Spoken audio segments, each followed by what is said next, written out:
नमस्कार मित्रांनो, मी नितेश साखळे आजच्या नवीन एका व्हिडिओमध्ये तुमचं मनापासून स्वागत करतोय। तर आज नवरात्र उत्सवाला सुरुवात झालेली आहे आजपासून। तर नवरात्र उत्सवाच्या तुम्हा सर्वांना खूप खूप मंगलमय शुभेच्छा।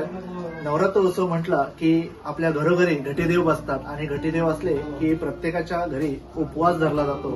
हा उपवास चटणी, भाकरी आणि भोपळ्याची भाजी खाऊन उपवास धरला जातो। नवरात्र अखंड तंबळ युद्ध करून महिषासुराचा वध करून आई महिषासुर मर्दिनी आज आपल्या निगडी घाटी गावामध्ये विराजमान झाली आहे।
तर मग आजचा हा व्हिडिओ कसा वाटला हे नक्कीच कमेंट करून सांगा। व्हिडिओ आवडला असेल तर व्हिडिओला लाईक करा, व्हिडिओ शेअर करा, चॅनलवर नवीन असेल तर चॅनलला सबस्क्राईब करा आणि स्वतःची काळजी घ्या आणि निरोगी राहा। धन्यवाद।